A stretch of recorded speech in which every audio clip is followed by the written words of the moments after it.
I'm Telly Mahoney, and welcome back to The Good Room. Today we're thinking about inclusive design because no room can truly be well designed unless it considers the broadest spectrum of users. I'm excited to welcome Tyler Thompson, Phuong Nguyen, and Kimia Erfani into this conversation.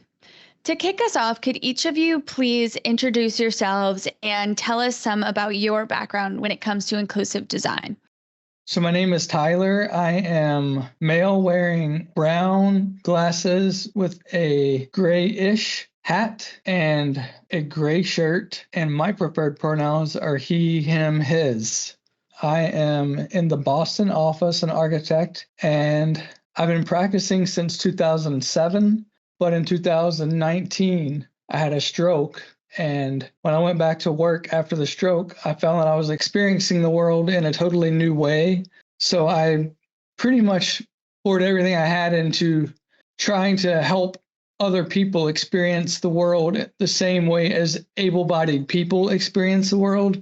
After becoming handicapped, I found it more difficult to navigate certain areas, and just the whole thought of being disabled in an able-bodied world is really daunting for people.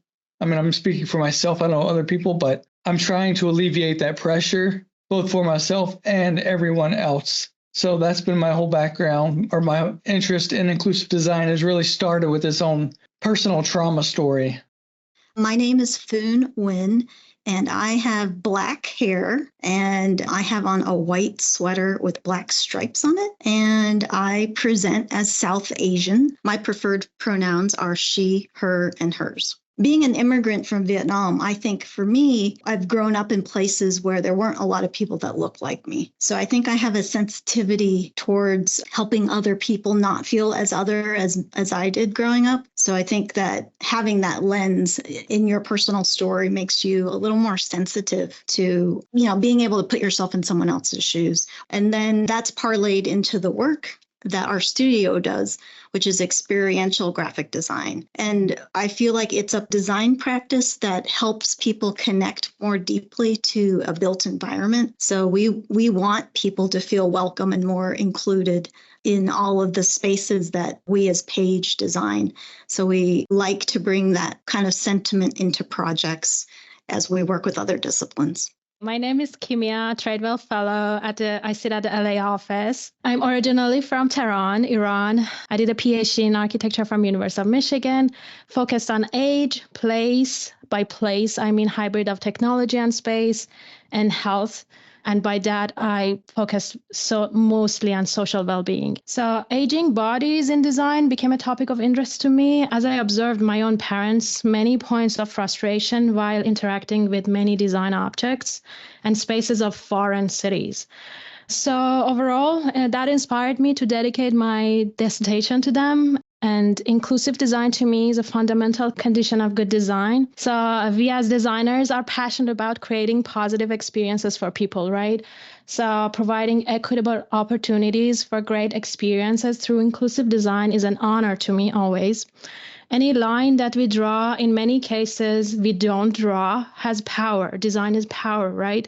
Tied to power. We can reinforce experiences of exclusion, or we can remove those to foster experiences of belonging and inclusion. Could you describe to me some different ways that design might challenge the norm? Yeah, so as far as experiential and graphic design and wayfinding goes, because you're helping people navigate space, it's very much integral to creating a welcoming, inclusive environment. Things like ADA, they're probably last revised in 2012, like a big overhaul. So now we're, 2024, it's been over 10 years. And at least as far as the signage and wayfinding portions of ADA guidelines go, they haven't been updated in quite a while. So things have definitely evolved. There's not much to address neurodiversity. I think the early guidelines really focused on physical impairment and not a lot of thinking about the whole human and the different ways the brain or emotions can affect someone's sense or navigation of space too.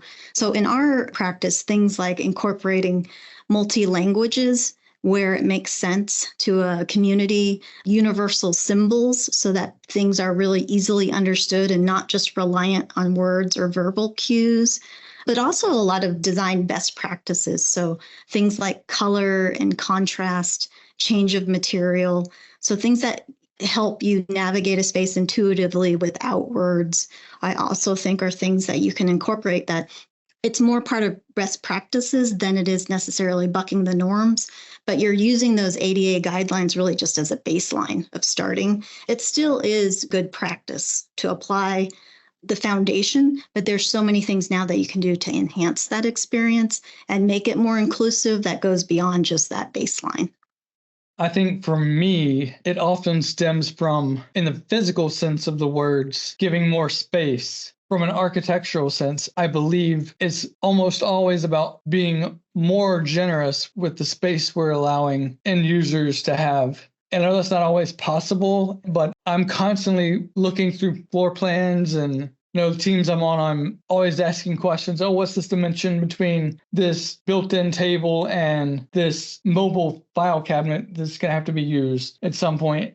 In busy environments, we know that oftentimes there's more than one person in a hallway, and that encroaches on the quote-unquote accessible space that are outlined with ADA. And the ADA was a law passed in 1990. A lot of the research on that was based on studies done in the 1970s when Vietnam veterans were coming home from war. So they're very able-bodied people in traditionally standard wheelchairs. They don't factor in other wheeled mobile devices like scooters and things that are actually much larger than the standard wheelchair. So, a lot of studies have been done since then to take these into account. But for me, it's always about space and giving more than enough space than is necessary.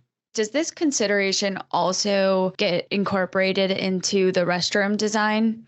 I think it starts with ADA as a bare minimum, but then going beyond that to provide the right fixtures in bathrooms, because with new guidelines, fixtures and accessories can't require like opening a hand. You should be able to manipulate fixtures and things in restrooms with like a closed fist. So I'm always trying to ensure the right fixtures are accounted for, but also, yes, providing more than enough space. The accepted minimum 5-foot turnaround circle in restrooms, it's not accessible. An able-bodied person in like a standard wheelchair, sure, they may be able to turn around in like a 5-foot circle, but someone who's much older or not quite as able-bodied in like, say, a scooter, for example, or any sort of other wheeled mobile device would struggle mightily to maneuver at all in a lot of restrooms.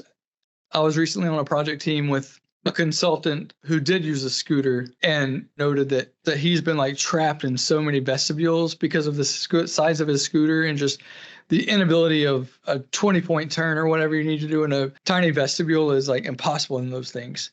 And I think all vestibules, at least that I've seen, have required at least that 5-foot turnaround circle. And yet that's still not enough. So I'm always trying to provide more. Completely agree with Tyler and Phuong on talking about the issue. To Tyler's point about, I always look at the space and what is the dimension that we have in between these two barriers or objects or designed elements. Just something came to my mind. I was looking at a children's garden at a pediatric wing, incorporating principles of biophilia into design and making sure children can get less stress, parents can get less stress. And something that was interesting to me is like the pathways in the garden were designed to allow accommodation of a hospital bed to move in the pathways, right? Just looking at the child's viewpoint of a garden when he or she is like lying on the bed of a hospital and can go through that garden design. So to not exclude that garden from a kid who's going through surgery was the point that I learned from that. It was close to my own heart. So again, back to the Tyler's point of I always look at the space and ADA minimum, yes, but how can we go beyond that to provide experiences, positive experiences? Do not exclude experiences from a group. Also to Phuong's point of going beyond ADA, diversifying sensory cues is something that I also was looking at another example. So imagine if you want to have a wayfinding strategy, what if a water feature with different cues, visual, auditory, tactile, can help for people with a range of abilities? I love that idea also of auditory cues in wayfinding. I think the most common we hear is like the sidewalk when you press it and it says, please wait. Are there other ways that it might be auditory other than vocally saying what to do? For example, could it be like turn left when you hear the bird sounds if you're in an indoor space? Or just the direction of sound, right? If it's the sound of birds, it can come from direction of the left, and you just follow the birds, right? Follow the bird sound. So if someone's more abilities toward auditory, they can just follow birds. That's a fantastic example. Or just a waterfall. Where is the waterfall? How can you hear that? I've also heard of audio being used and integrated with technology so that people can you can create these auditory maps online in advance of someone going to a hospital or visiting a museum, so they can kind of get an orientation and become familiar with how to navigate the space to prepare them. And then when they get to the environment, all of that reinforces what they might have already kind of initially gotten an orientation to. So I think that's a really smart way to incorporate audio for wayfinding. And also, we started touching some here and there on neurodiversity. Can you tell me some of the best practices that might help neurodiverse populations? All humans experience space differently. Neurodiverse or neurotypical child or adult. And I think the heart of inclusive design is really designing spaces for that whole spectrum of people. I have recently had a colleague in the healthcare planning field share with a publication with me that actually we did the publication. We created it when we were working on one of the nation's largest employee-sponsored childcare facilities. And I thought an interesting takeaway from that was for children, the built world is part of their curriculum. So whereas adults can easily modify parts of their environment to make things more comfortable for them or to where they're more productive, children often don't have the ability to do that. The biggest thing is offering variations in design. Thinking about neurodivergent population, it's a spectrum, right? Autism, dyslexia, et cetera, right? So if you think about a workplace that many diverse abilities come into work, right? Do we want an open space with many distractions, right? Is it stressful for people? What does it look like if we create quiet nooks? Like what if we have a little bit of a library space? What if we have a little bit of soft lighting here? What if we have a little bit of dedicated space for relaxation here? Or is it just one open space? What does that do to a person with an autism, in an autism spectrum? Like what does that space can do to a person who cannot concentrate in a noisy environment? Or just a person who needs a little bit of distraction, maybe a cafe and hang out with friends would make me a productive person. So, just thinking about workplaces and like having all these various spaces for interactions, the spectrum of social interaction from quiet activities to loud activities, what does that do? And strategically placing them would be fantastic to think through when we are designing for a diverse range of abilities. Yeah, I think giving people choices is really at the heart of that variety, because you can't always predict how someone might feel or what they might desire on a day-to-day basis, but giving them options for a quiet space when it makes sense and thinking about that environment, whether it's through the acoustic material that helps absorb sound to keep it really quiet, whether it's graphics that create a really soothing environment. Kimia, you mentioned it before, the biophilic elements. Nature and natural light are always really universal elements, most of the time, that help people feel calm and serene and a kind of a sense of respite and recharging. And then, equally, you might want to create really energetic spaces where people can collaborate and socialize. And that's really important too, to think about and consider, like the full range. For areas where we might consider a graphic opportunity, we look to not apply them in spaces where someone needs to focus on doing something else. For example, like in vertical circulation, and specifically stairs. There's a lot of ways you can activate those stairs or draw attention to where the destinations that those stairs are taking you. But what you don't want to do is overstimulate someone with a graphic where they're needing to really focus. So we look to formulate the programming of those elements in spaces where they have the space to breathe and take it in, but not where it becomes a distraction to the primary function of what that architectural element is really serving.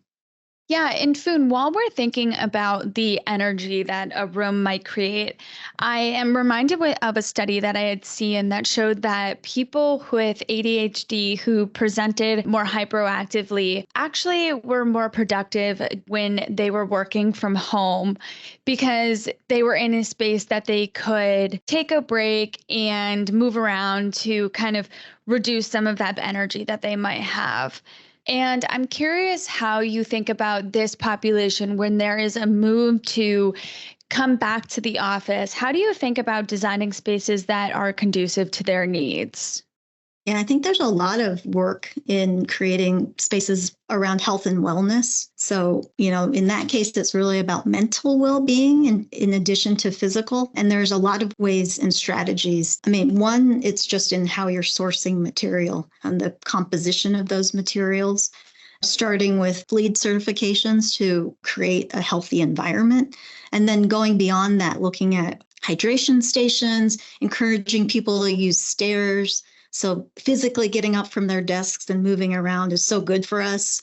And how can we create spaces and destinations and even messaging that really encourages people to do that? While creating spaces for energy and getting up from desks, super important and serves a purpose. The flip side of that is creating such a large space that you're requiring people to walk more than necessary. So fatigue becomes an element that's kind of the opposite side of the coin of wanting people to exercise. You want people to exercise, yes, but not to the point of becoming fatigued where they can't focus on what they need to focus on. I just wanted to draw attention to the fact that some of these topics have different varieties of answers to them. Like there's no one size fits all answer. Phuong's point about creating variety of choices is really hitting the nail on the head. Yeah, if you think of an elderly person navigating a corridor, it's not the same as a younger able-bodied person. So you think about creating some areas for respite. That doesn't have to just be isolated to older people. It's other people who have more trouble getting around. So it's dual purpose, right? And just respite universally. Or a mother juggling kids, who needs to put some things down. There's so many different considerations. I think anytime you're offering the option of moving around or even encouraging movement, the amount of space you're allocating for this movement is extremely important because able-bodied people will move one way, whereas disabled people may move a different way. And even within the disabled community, there are people that move differently. What's really important is making sure that there's enough space for everyone to move at their own pace. And I love that it goes back to having those choices and almost perhaps redundancies so that three different things might all have the same function, but somebody can choose what they need out of that space so that it accommodates them. Also, on this subject of neurodiversity, Kimia, can you tell us about some of the research that you're looking at, thinking about trauma-informed spaces? I started my Tradewell Fellowship year to look at the research on what is trauma-informed design. And the way I got interested into that was research that I read that ED visits for pediatrics for mental and behavioral health and suicide has been skyrocketed since, if you look at statistics from 10 years ago till now. And I was like, well, first of all, what does that mean for the spaces of ED? And then something close to my own heart is prevention and investment in prevention. So what does that mean if designers can use their skills to create spaces early on that are trauma-informed? So that brought me into the topic of what is trauma-informed design principles and how can they apply to spaces for children, adolescents, especially like when they are interacting with the world from a very early age. So that got me into a little bit understanding of what is trauma. And first thing that comes into everyone's mind is like big in life-changing incidents. Well, yes, that is very true. But how about small t trauma, such as experiences of exclusion, not belonging due to gender, due to race, due to abilities? Those all accumulate and create the same level of trauma as the big T traumas. So that was very eye-opening for me as a designer and researcher to understand. And then I saw a lot of potential applications for the trauma-informed design guidelines for healthcare spaces, educational spaces, any spaces that we design, right? I love that research that you're doing, kind of thinking about the built environment being a preventative medicine. And I think that's just so important for the space that we're in with so many of those statistics that you mentioned. I love how you put it that way, preventive medicine, design, and the ties to it. It's just something close to my own heart as well. But my lens was through the look of a pediatrics and young people. And then because there is adverse childhood experiences happening every day all around the world, right? So I looked at if we design mindfully, our health systems would be able to save money on later on medication on depression and heart diseases, etc. Tying back to the principles of TID, it's very interesting. It's just a simple framework, right? How do we give choices? How can we give control? So the perceived control of a kid is enhanced. How do we create spaces for social interaction? And what does social interaction mean culturally? What does safety mean? Is safety is not just barriers. It's just creating a line of sight that you can see the end of a corridor, right? And tying to a garden that creates diverse experiences. So thinking what safety is, what control is, what enriched environment is, and how does it tie to viewpoint of a kid was what jumped out to me. So you mentioned that idea of safety. Phuong, is there also, do you think about making somebody feel safer with wayfinding or experiential graphics? Oh, yes. I can think of how that applies in a number of different places. So for a hospital environment, you really want to make things like the emergency department very clear and easy to navigate to. You do that through size of typography, color association, and then placement, right, of wayfinding elements that can really get someone there the most succinctly and directly. And then I think of other instances where it's more about giving someone a sense of knowing where they need to go. So you apply different design principles like a different material at an entrance or a very clear contrasting color, so that someone knows how to get to that clinic, at the entry point. So you're guiding them through architectural elements, color, and really sign is just to reinforce and identify that you've arrived at the right place. But we're working really closely as a design team, interiors, architecture, early on in the design process to create these intuitive landmarks at times. Like Kimia had mentioned the water feature. We might think about, a sculpture that could be tactile or other tactile elements that really help reinforce for someone that they're on the right path. I think that's a big part of safety, to say, hey, I'm going the right way. And it's reassuring to someone. I've also read that some of the most challenging spaces for visually impaired people are big open lobby spaces. So what you can do there is incorporate more tactile elements, whether it's in kind of the floor material, so someone knows they've reached a threshold, and then you can reinforce that with tactile maps and Braille, but that consistent use of it strategically at places that someone's entering one space to another, or they need to orient themselves. It's kind of another wayfinding design strategy that will really help someone feel more comfortable and safe navigating an environment.